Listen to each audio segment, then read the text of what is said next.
Bismillah, ar-Rahman ar-Rahim, alhamdulillah, rabbil alameen.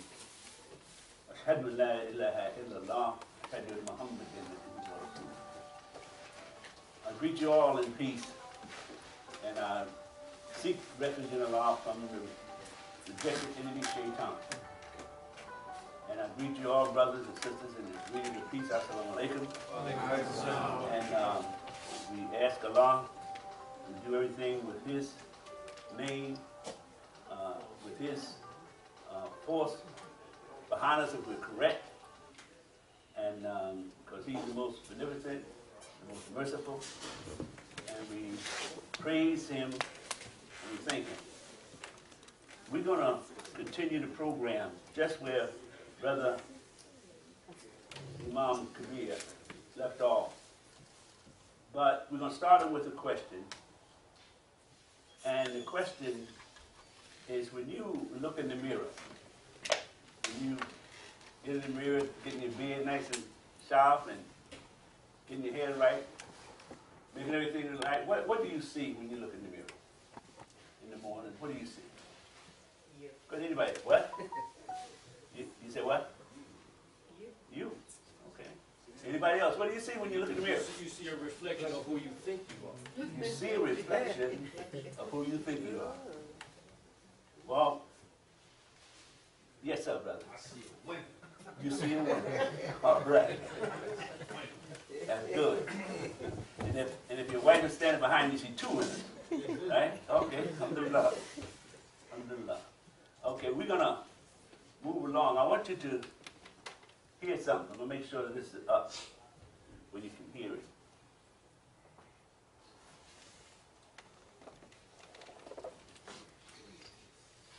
Let me know if you can hear that. Because this carries over in the back. Can you hear it? Can't hear it at all.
Down there, around here.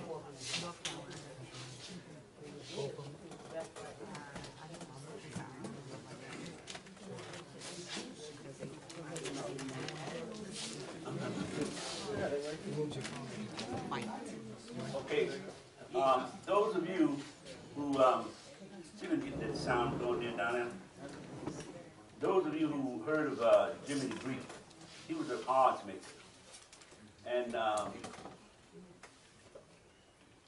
And Jimmy the Greek was working for the NBC. Don't you know how to? Okay. He was working for the NBC as a sports announcer, and he used to talk about the odds. He was a gambler. He grew up as a gambler. And he made a statement one evening at a party that they were having a reception. And they asked him the question. They said, do you think one day, now this was in 1968, said, do you think one day there'll be black managers in sports, in football, and baseball, and owners? So Jimmy the Greek said, he was a little boozy, a little high and drinking. He said that if we let them be managers and owners, there won't be nothing left for white people. That's right. That's what he said. National TV. National TV. He said, because what I'm saying is that they were bred on slavery Yeah, that's right. to be strong and athletes. That's with the big thighs and the hips. He said white people would never stand a chance if they would be in other areas. So the very next day, the station fired Jimmy the Greek. Wow. Fired him. Now, they fired him because some African Americans, and Jimmy the Greek was telling the truth because you know African Americans are only black, about 12% of the population. And yet we lead the world, when you look at the sports now, we lead the world in sports, setting records and things of that nature, becoming Olympic stars and so forth and so on. And he was pointing out that if we let these people do the same thing they're doing in sports, they're going to take over everything. So they wasn't really firing Jimmy the Greek because of what he was saying about black people in terms of they just being athletes. They were firing him because he was talking about something they didn't want talked about. They didn't want this concept out. They didn't want African Americans to know who they really are. They are satisfied with us just saying, okay, we were the slaves, so on and so on. But this, we did it in songs, we did it in science. These lights you see in here, they say Thomas Edison did this, right? Thomas Edison didn't get the first base. He invented a system that he couldn't make work. That's right. He couldn't make it work. It wouldn't burn for a couple hours. That's right. And this man, Latimer, a pattern maker, African-American pattern maker, took the carbon filament and put it in another position and showed him how to use the carbon filament, and now you have light where there was darkness because of Latimer. They don't tell that story, but we need to tell that story. Right. We need to show that. But this is one of the things that Jimmy Greek was pointing out. All these different sciences. You know, this fellow here, the one we just passed, he, Vivian Thomas, he's the one that's responsible for the blue baby. You know, babies used to, they call them the blue babies years ago, when they couldn't get oxygen to their brain because they couldn't get to their heart, they couldn't pump it. There was something wrong with their heart, valves. He invented a way to cure that. So babies live today because of Vivian Thomas.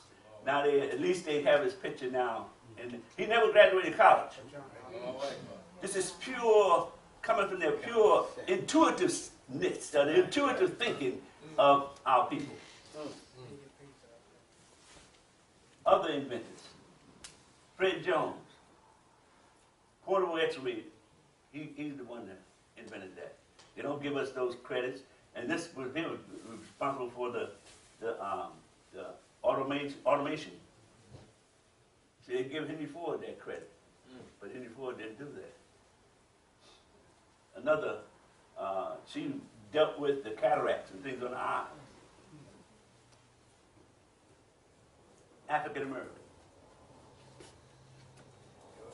George Washington Carver. Most people have taught a little bit about him.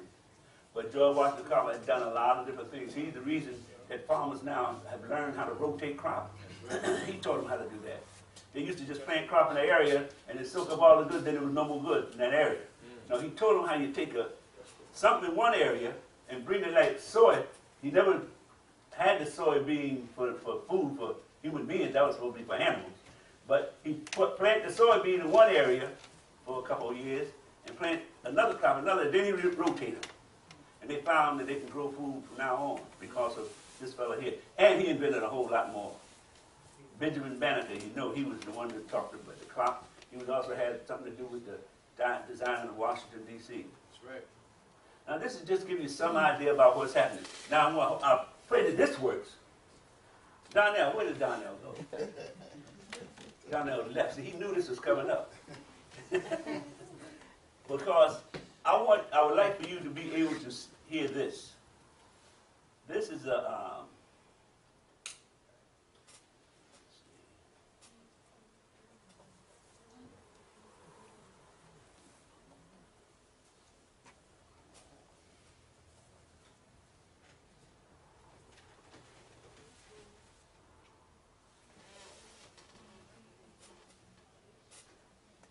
okay.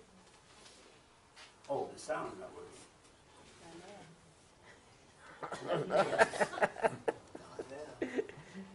see.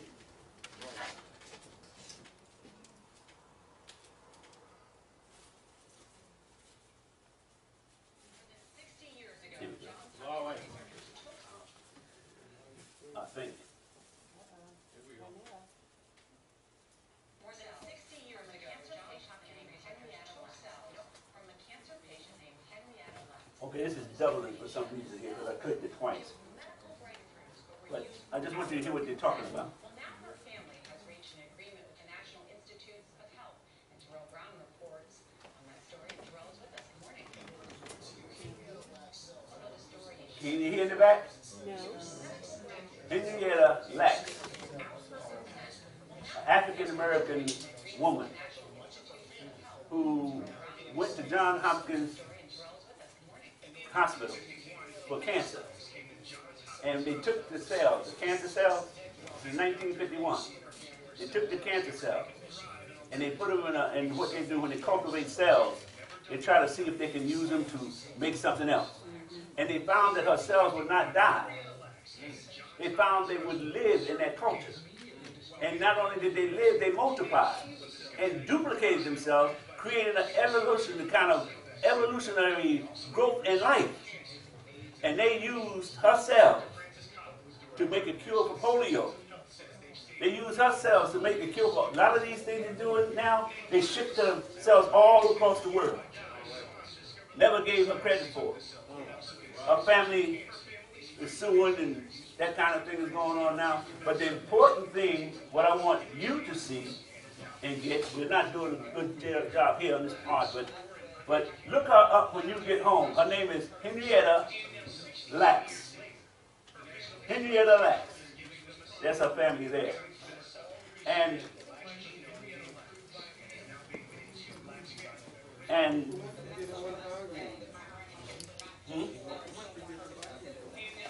once what?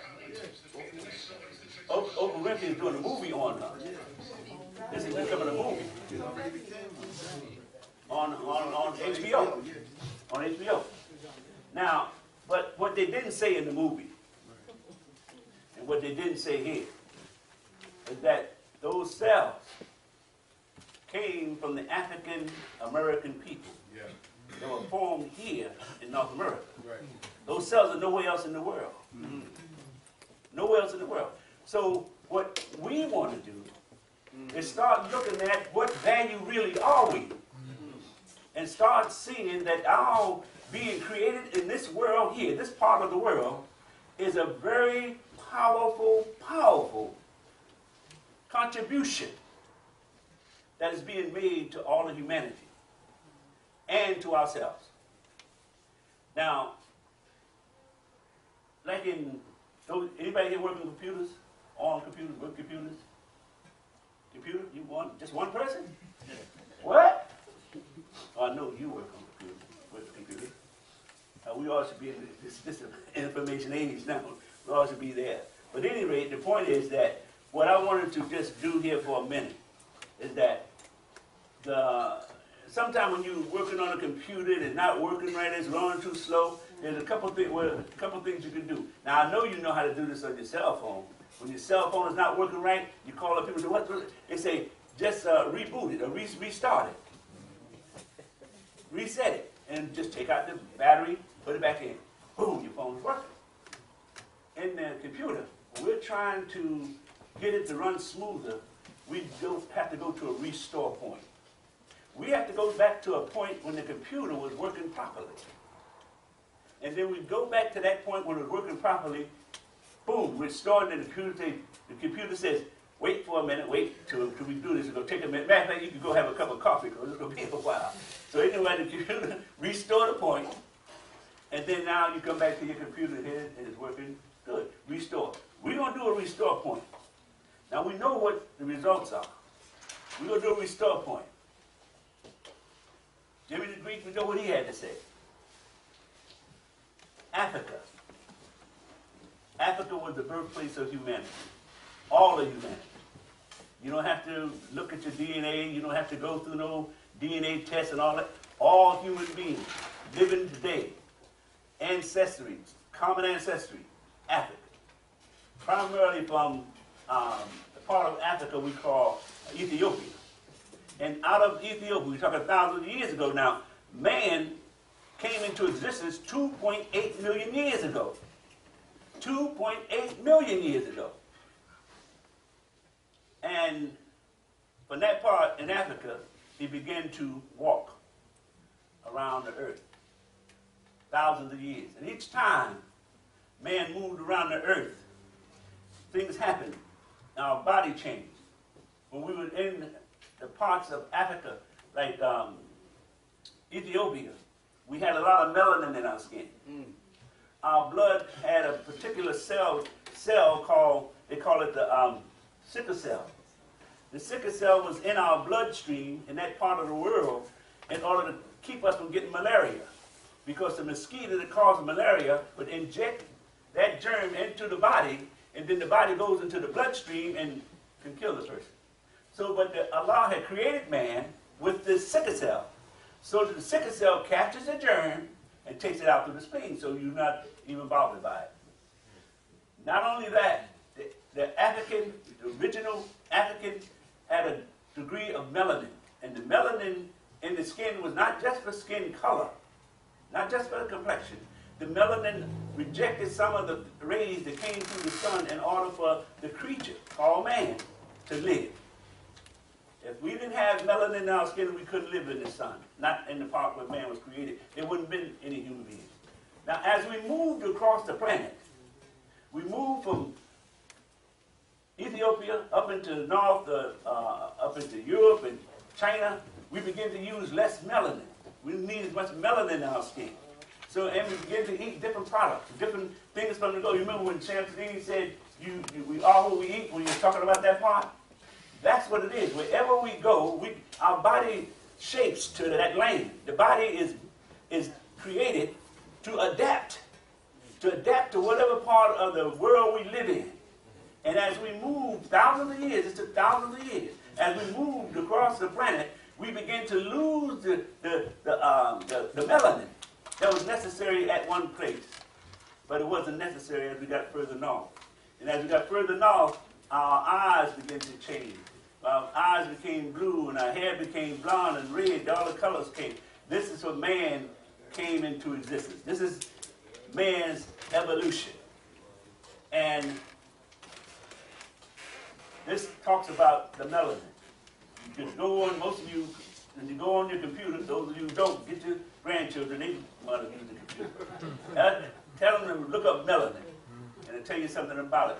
The dark matter is created. This just shows you the value of melanin. Is that babies that are born with a high degree of melanin, as compared to a European baby, matures quicker than the European baby, much faster. That's just because the melanin is designed to send messages to your cells throughout your body to make them respond quicker, so you can walk faster, so you can get up quicker and do things much faster. And as man moved across the earth, he began to set up civilization. We set up civilization in Timbuktu, Egypt. All the places you read about, China, Japan, even here in America. And Greece, you know, there's something I want to just make mention here, and it's not a real,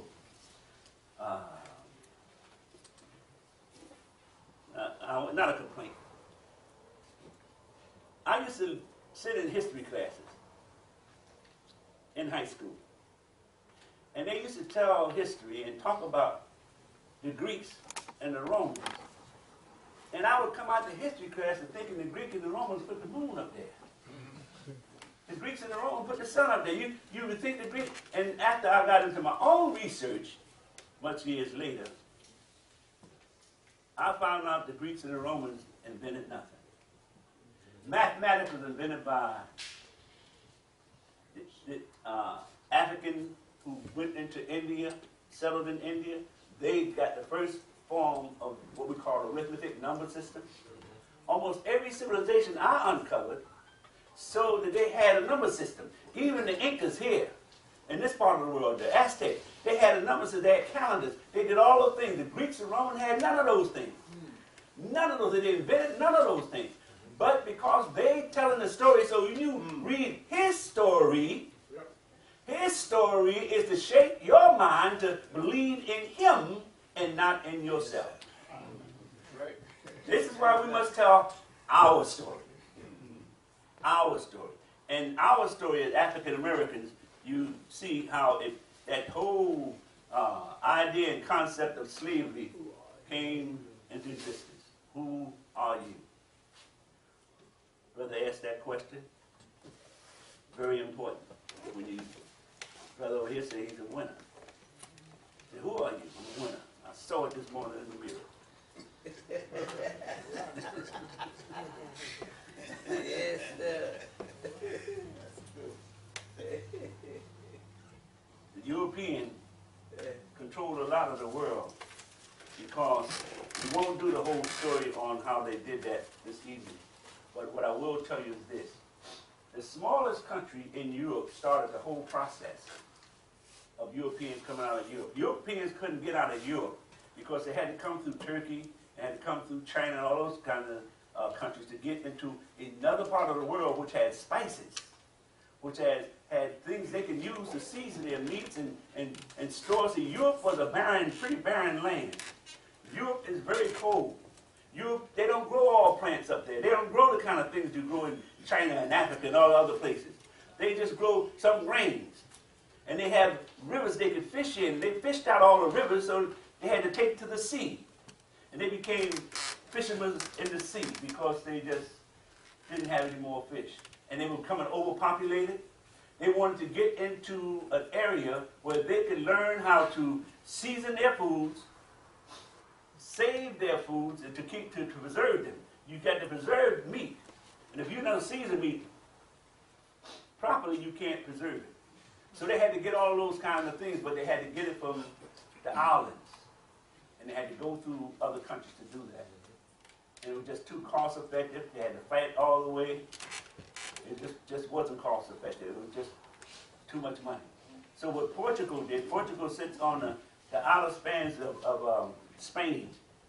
And after the Muslim civilization had moved up into Europe and stayed there for 800 years, they gave them a better understanding that the world was bigger than just Portugal or Spain.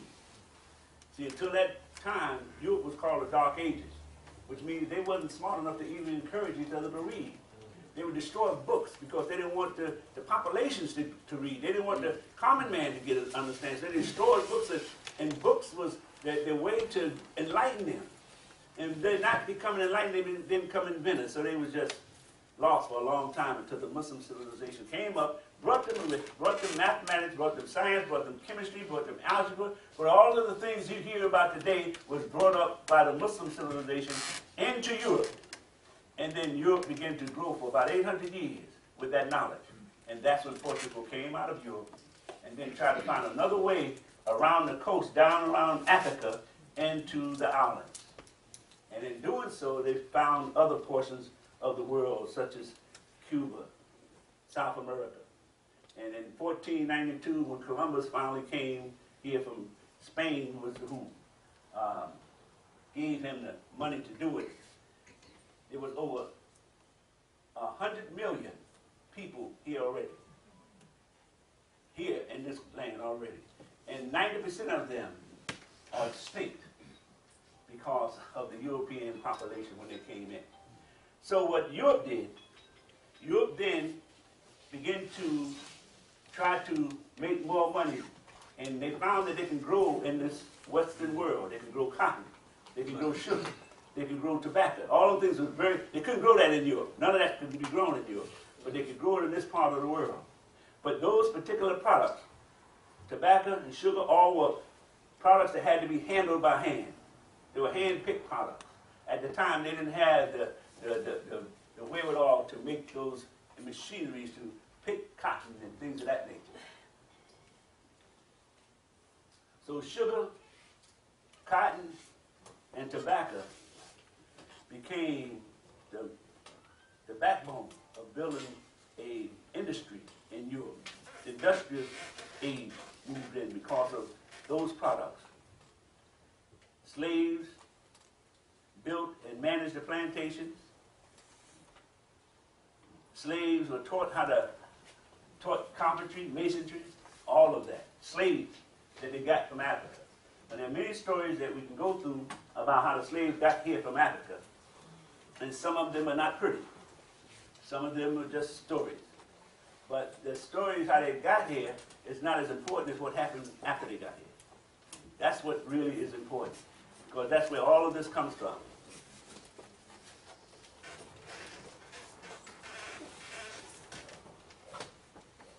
Most of you know what this is? These are the what? Clydesdale. Clydesdale. You know what a Clydesdale is? Clydesdale is a horse. You know what this is? No, not just a bulldog. Red nose. No. The pit bull. Pit bull. The Clydesdale and pit bull, you know what they have in common? Designs. What the Clydesdale and the pit bull have in common, they both are breeding. They both are breeding. The pit bull didn't just suddenly come up in the wild. They found a pit bull. Who got pit bull? No. Pit bull is a combination between the English Terrier and the bulldog. Somebody said bulldog. And the bulldog. They breeded those two animals together, got pit bull. Now, when you say breeded, that means that animal, the pit bull, now can start breeding itself. See, because if they had to keep making pit bulls every time to make a pit bull, they had to cross a terrier with a bulldog. That's not that's not a real good deal.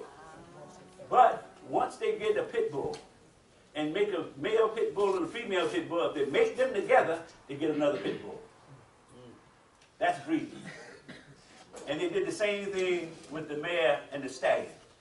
A Scottish mare and a Flemish stallion. And the two of them together produced, what do you call it? Clydesdale. And it was in Clydesdale, the town of Clydesdale, where they started making it. Now the Clydesdale breeds itself. Because Clydesdale make with Clydesdale. It breeds itself. Now this is the point that's really important where we come in. Not just as our African ancestry, but where we come in as African Americans. In 1804, abolition, the slave trade, it started in 1807, excuse me. 1807, there was an act that United Kingdom, England, they said no more trading of slaves coming to America. They still could have the slave trade going to South America and other parts, but no more to America. Now what that meant, because it still was a high demand for slaves, the high demand for slaves, they had to figure out another way. So what they started to do in America, they started to breed their own slaves. They started to make, actually sometimes they would just put a bag over one head and a bag over another head. They might be making relatives, brothers and sisters and mothers and sons, because they was breeding. And they bred the slaves. And what was happening, that combination was changing the slave genetically. Some of the slaves were from other parts of Africa, which maybe great builders came from. Some slaves were where maybe great hunters came from. Some slaves were from other areas of Africa, but they were breeding all of those slaves together into one. So now the same thing that was happening to the pit bull you saw, and the Clydesdale we saw, the same thing was happening to the African American. The African American, the genetic makeup of the way the genes operate, the strongest gene become dominant in the body, and the weaker gene become recessive. In other words, follow whatever the strong gene says. So as they bred the Africans, they were producing another people. They were producing another people, and then the European slave master mixed his own germ with us. He began to breed himself with us. And it wasn't really a bad thing now. I know most of he raped our women, and I did that too, but that's, I want you to look at another side of it. What did this brother say after he say? You look at don't just look at the bad part, the negative part, look at the good part. What happened in Europe that makes this good. What happened in Europe? Europe was a cold country, as I mentioned, and it was very hard. Living was very hard. They had to store food, and they couldn't just go out and just pick food like they would do in Africa. So they would protect that food they had. They became very aggressive and very protective. They would kill one another. They became what we would call, in today's world, very assertive. That assertiveness was what caused them to be able to work hard enough to try to find another route, another way out of Europe. And that assertiveness also was clocked into their genes, because it took them thousands of years to get that attitude. Thousands of years living into Europe, they developed that attitude. That same genetic makeup, they were putting into the slaves. So the slaves not only became stronger, not only became wiser, the slave became more assertive. This is why when they put the slaves on the field or in the lab or in an area with them, we become the greatest competitor. We become the victor because of all those genes that have been put in us during that particular time. It made us a stronger, a wiser, a better people. And the culture that they stripped from the African, our foreparents had begun to rebuild a culture. Our foreparents started to build a culture from the whole aspect of slavery. And even African Americans owned plantations. Very wise, intelligent African Americans. Some of them had already been breeded, and they became children. They were children of the parent, and the parents was a combination. They became, he said rapists. In some cases, but to be fair, some of them actually married their slaves, but not all of them. But what happened that just briefly, we just want to just give you an idea about what your foreparents did. You remember in history when you was taught about the Trail of Tears? Yeah. Trail of Tears about the Indian or the native-born Americans that lived in North Carolina and Georgia, areas like that. And what happened is that they had plantations also. And some settlers in those areas found gold in the mountains. And they found gold, and so they began to fight for the land, the Indians and the settlers. So what the government did, it made a law. It made a law, and that law was the Indian Removal Act. And the Indian Removal Act was what the Trail of Tears is about. They took them out of North Carolina and Georgia and moved them into what we call Oklahoma. Oklahoma was a territory at that time. They moved them all into those areas. And a lot of African Americans went with them, because some of them worked for them, and some of them actually were glad to get out of that slave condition. This fella here, John Hoss, he was from Florida, African American. He discovered the city of Weehawken in Oklahoma. Weehawken still is the county seat in Oklahoma. Then he went to Mexico and became a great soldier down in Mexico. This fort here, Fort Muse. I was just listening to something on the internet today, and they was talking about Fort Muse. Fort Muse was one of the first establishments of African American people. As the slaves came down out the slave plantation, they went into Florida. The Spanish owned Florida at that time, and they established this place, this town, they call Fort Muse. It's still there. If you get a chance to visit Florida, you ought to visit Fort Muse. But now, if you do visit Florida, there's another city down in Florida that African Americans chartered in 1926.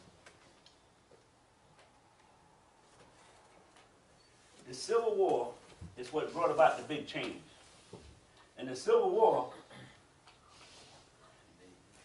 wasn't really about Caucasian people just didn't like each other. The Civil War was about money. The money that the European was making in the South from cotton, the raw materials, sending it into Europe was tremendous. They was living like kings and queens down in that area. And the Northern Caucasian said, oh no, you can't make all the money. So every time some of those goods that the South sent into Europe, those raw materials, Europe would then manufacture retail and bring back products, bring back product to be sold in America. And so every time they docked their ships in the North taxed them. So you got to pay a tax there to dock here. You can't just bring that ship in and unload. No, you got to pay a tariff. So they paid a tariff. And so what happened is that the South said, wait a minute, you got us over a barrel here. You making money, and now Europe has gone up on the price of us coming into Europe. They put a tariff on us. Now we're losing money. We're the ones that's losing money because of your deal. So the North said, well, look, hey, that's the way things go. So the South said, you know what? You keep the whole idea. You take the whole idea that you're thinking about, whatever you think about, you take it and keep it. We're going to start our own country. And that's when they seceded from the North. They call it secession. They said, in fact, we got our own president. His name is Jefferson. We got our own capital. It's Richmond, Virginia. So you don't even have to talk to us anymore. You don't have to say nothing to us. We won't say nothing to you. And you go about however you want to dock up there. And you want to charge all the money you want to charge it. We're fine with what we're doing. We got a nice international business going here. We don't need nothing you're talking about. So the North said, no, you can't do that. You can't take that and walk away. So then the North put demands on them, said, if you do that, we're going to free all the slaves and they're going to come against you. They threatened with the slaves. They threatened with the slaves. Then we're going to declare a law to all slaves are free, and they're going to come against you. And they did. Now, a lot of people think Abraham Lincoln said, let's free the slaves. No, this is what Abraham Lincoln said. Abraham Lincoln said he's about the union. He's about keeping the union as one. If freeing the slaves will keep the union as one, we'll free the slaves. If freeing some slaves and keeping some slaves will keep the union, we'll do that. If keeping slaves would save the union, we'll do that. He was about saving the union. So when he threatened the union, threatened the South took him up on the threat and said, no, we're not going to roll with that. You remember this movie, The Glory? Yeah. That was about that time. That was a good movie, too. The black people was fighting about freedom then, you know. They weren't thinking about the cotton and stuff that they were doing. These are some of the actual soldiers, pictures of actual soldiers fought in that war. Thousands and thousands of people died in that war, especially white people who were just regular blacksmiths, carpenters, and people of that nature. They died in that war. And what happened at the end of the war, African Americans became free. This is Juneteenth. The reason African Americans celebrate Juneteenth nowadays is because Juneteenth was the day, June 19th was the actual day that the last of the slaves found out that the Emancipation Proclamation was signed over years ago. And they celebrated. They celebrated in the South, celebrated in the North. We even have a Juneteenth celebration here in Elizabeth, and some other towns do too. That was the spirit of freedom moving into all the different towns. You see, and that whole Reconstruction concept, you remember, you talked to they gave you a little bit of history. They had Reconstruction. Reconstruction was really a game that the North was playing on the South. They took all of them out of positions and put, they said whoever win this office, they're in it, and black people became governors and so forth and so on. But Reconstruction didn't last long because these are some African Americans who were in charge at that time. It didn't last long because this president who was running for office, he made a deal with the South that the South could start state control. In other words, the state makes the laws, and if they would vote for him in that election, because he couldn't win Florida, so he had to get their permission to do that. And that's the great betrayal. That's what they talked about in history. the Jim Crow law was dead on arrival. And the reason I say that is because the Jim Crow laws was designed to keep African Americans from being participating in the mainstream. Didn't want them in the mainstream. And what happened, it forced African Americans to build their own. So, okay, I can't go in your restaurant, we start one downtown. And what happened, the African Americans, this fella here, he had his own plantation, Benjamin Montgomery, Jefferson, the one I mentioned, Joe Jefferson and David Jefferson. They owned a plantation down there in Mound Bayou, Mississippi. And they had one of the largest plantations in the country, the fifth producer of cotton in the country. And when the war was over, they started to scatter. And Jefferson had to run for his life because the North was after him. In fact, they was about to hang most of them, but they decided not to hang them because they didn't want the country to feel as though they was being a little too hard on them. But he made them a deal. They say, okay, if you can give us $360,000, we'll sell you this whole plantation.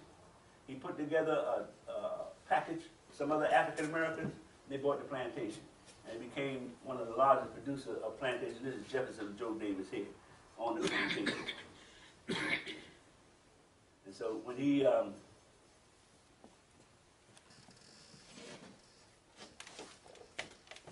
in Mound Bayou, this is Montgomery's son and his nephew, Isaiah and Benjamin. They were the ones that set up the city down there in Mound Bayou. There's a city down there now, and it's Mound Bayou, Mississippi. They established it and chartered it in July 12, 1887. That was one of the first cities established by African Americans.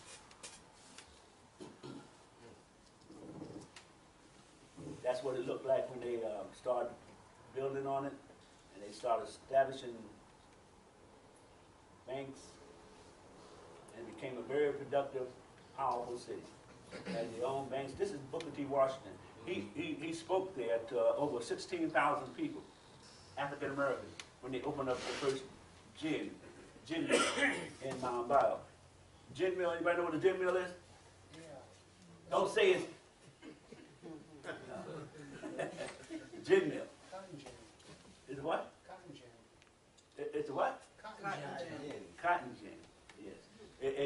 A gin mill is a factory that separates the fiber of cotton from the seeds. And what it does, the fiber is put in to make material, garments, and then seeds are made like oil. Like you have oil, you have all the different cooking oils and things like that. It's cotton seeds, some of them. Now this fellow here, Isaiah, this is his home he had down there. And we're still talking 1889, 1890. He was living like that. And this is a historical site now. This is the city of Mound Bayou. These are some of the officials today. These are the officials.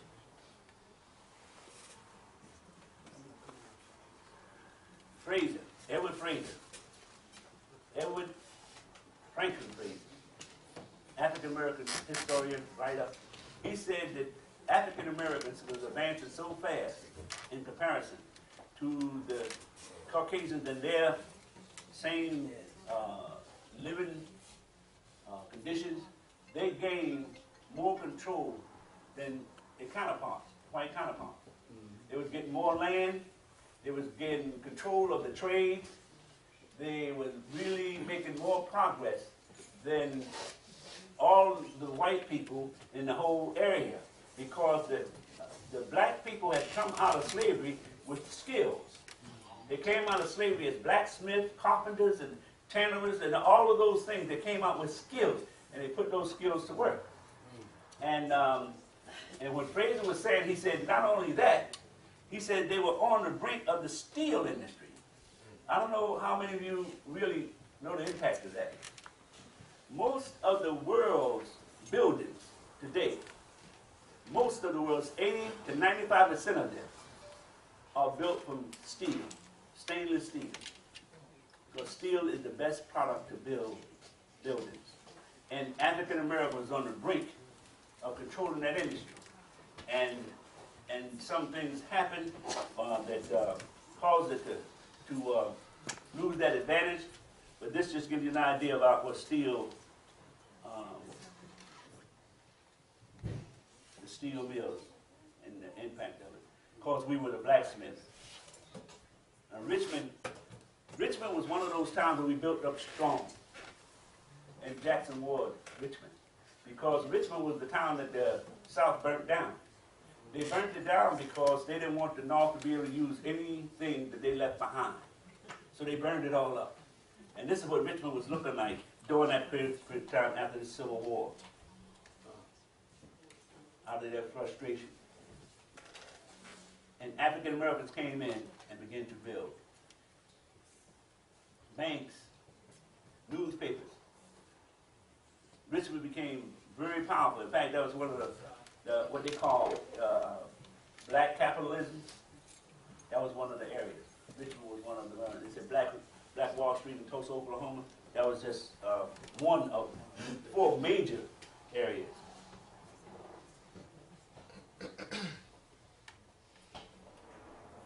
This is another man in Richmond. His name was William Brown. William Brown was a person who had, he started in religion, and he became a very prominent man, and he started this organization called the True Reformers. And the True Reformers became the entrepreneurs of the town, entrepreneur powerhouse. They had real estate, and these are all buildings and things they own, banks. They built it on. This is a hotel. And you see out in front of those, they have these buggies out there. See, buggies, if you was looking like now, you would be looking at a hotel that people would be limousines in front of. They own their own limousines and things of that nature. This is the kind of situation that was there in that particular time. Warehouses, businesses, old folks' homes. Now, this is important because this shows you that our people were not only thinking of the present and the past, they were thinking about the future.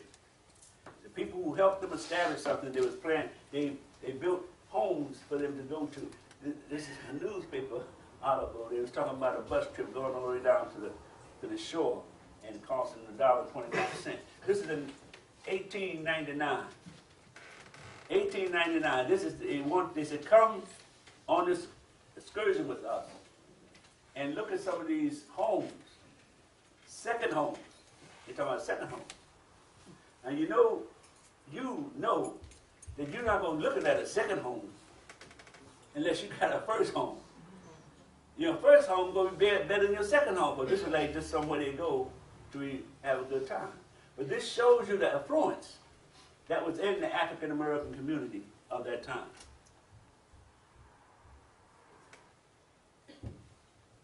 Still Richmond and its development. Some of these things we have on DVDs. You'll be able to look at the DVDs and see much of what this is. John Mitchell. I just want to mention him before we leave Richmond. He was called a fighting editor. He was the one who somebody threatened because he used to write about they need to stop hanging black people for no reason at all, and so forth and so on. And somebody put a noose in his bed. Broke in his house, put a noose in his bed. He wrote in the newspaper, he said, whoever put the noose in my bed, if you got any qualms with me, I'm going to be on the road to that town in the morning. And it's a 5-mile walk. And he said, I'm going to walk every way. You just meet me on that road and we can settle this. So that morning he got out and walked all the way there, stayed around a little while, walked all the way back. No disturbance. See, because they knew he was a fighting editor. He was the man who you didn't play with because he carried a gun all the time. Well, a lot of people carry guns there, but he was one who would use it quickly.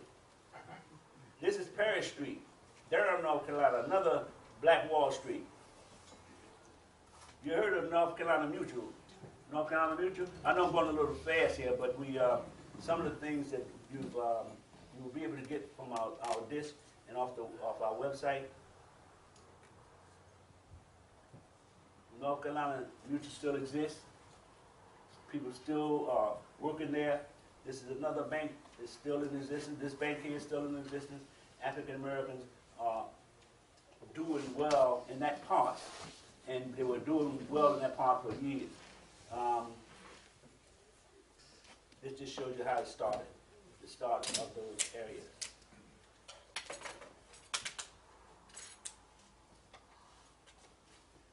The Promised Land. The Promised Land. The Promised Land is when the African American began to move into Oklahoma. African Americans saw Oklahoma as the Promised Land. They saw Oklahoma as the land that didn't have any Jim Crow going on. There wasn't no Ku Klux Klan there, any of that. They moved into that area and began to build homes. They set up over 60 towns in Oklahoma.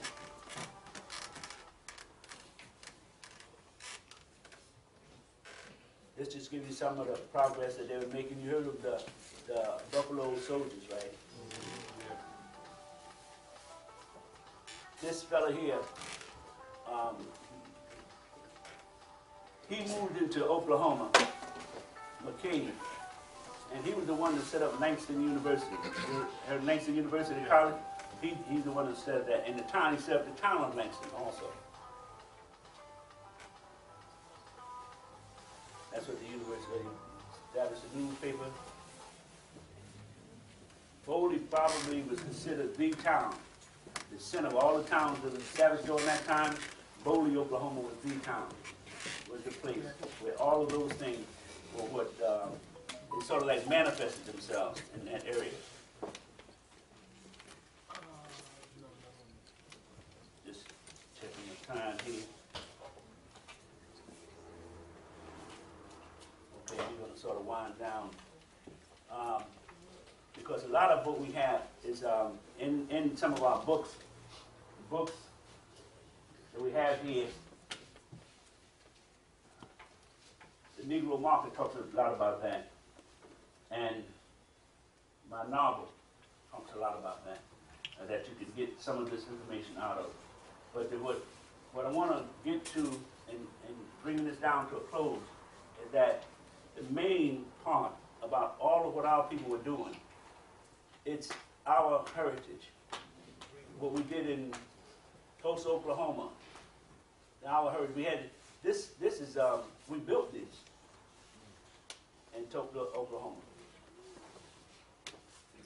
In Tulsa, Oklahoma, they had over 6 private airplanes. African Americans had over 6 private airplanes, and they used to fly from different places in America, putting together plans and ideas with other African Americans who were affluent. This is a very powerful, powerful time for our people.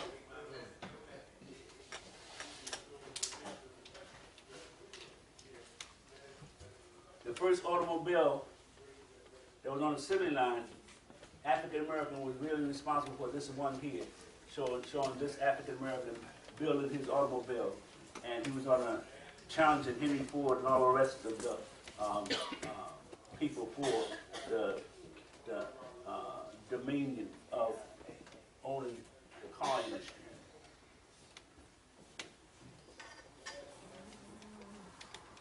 The Black Metropolis. That's another movie that's supposed to be coming out soon.